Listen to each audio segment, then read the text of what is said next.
কাকদ্বীপে ভুয়ো ভোটারের হদিশ একটি এপিক নম্বরে 7টি ভোটার কার্ড তৈরি। মৃত ব্যক্তিকে বাবা দেখানোর অভিযোগ 7 ব্যক্তির বিরুদ্ধে। কাকদ্বীপে ভুয়ো ভোটারের হদিশ পাওয়া গেল। একই এপিক নম্বরে 7টি ভোটার কার্ড তৈরি হয়েছে। মৃত ব্যক্তিকে বাবা দেখানোর অভিযোগ 7 জন ব্যক্তির বিরুদ্ধে। একটি এপিক নম্বরে 7টি ভোটার কার্ড তৈরি। অন্যদিকে মৃত ব্যক্তিকে বাবা দেখানোর অভিযোগ 7 জন ব্যক্তির বিরুদ্ধে। কাকদ্বীপে ভুয়ো ভোটারের হদিশ, একটি এপিক নম্বর থেকে 7টি ভোটার কার্ড তৈরি। মৃত ব্যক্তিকে বাবা দেখানোর অভিযোগ উঠে আসছে।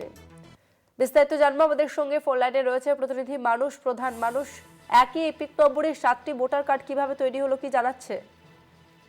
দেখো তসমিনা, তোমাকে প্রথমে বলে রাখি যে কাকদ্বীপ বিধানসভার শ্রী শ্রী রামকৃষ্ণ গ্রাম পঞ্চায়েতের 110 নম্বর বুথের অন্য বাবা মাকে সাজিয়ে কিন্তু 7টি ভোটার কার্ড তৈরি করা হয়েছে, এমনই চাঞ্চল্যকর ছবি ধরা পড়লো এই কাকদ্বীপ বিধানসভা রামকৃষ্ণ গ্রাম পঞ্চায়েতে।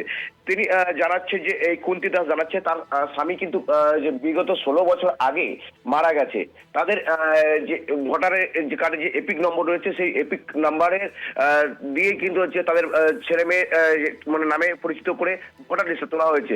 তবে কবে জানতে পারলো তারা, এসআইআর এর ফর্মে যখন ফিল আপ করার পরেই তখন জানতে পারলো, বিএলওর পক্ষ থেকে জানানো হয়, তখনই কিন্তু তারা জানায় এই যে তাদের আরো হচ্ছে 7 জন ছেলে মেয়ে রয়েছে। সেই পরেই কিন্তু তারা কিন্তু যে দুশ্চিন্তায় রয়েছে। তবে যে এই যে কুন্তি দাস যিনি জীবিত রয়েছে, যে মা এখন বর্তমান, তিনি কিন্তু যে জানতে পারে যে তাদের কাছে যে যারা 7 জন তৈরি করেছে ভোটার লিস্টে যে তারা যে কার্ড, তারা কিন্তু হচ্ছে কুন্তি দাসের কাছে আসে, তাদেরকে বলে যে বিএলওর যদি কোনো কিছু জিজ্ঞাসা করে বলবেন যে আপনার ভোটার কার্ড দিয়ে আমরা হচ্ছে এই যে ভোটার লিস্টের নাম তুলেছি। তবে প্রশাসন এই বিষয়টা কি করবে সেটা দিকে তাকিয়ে রয়েছে এই কুন্তি দাসের পরিবার। ধন্যবাদ মানুষ।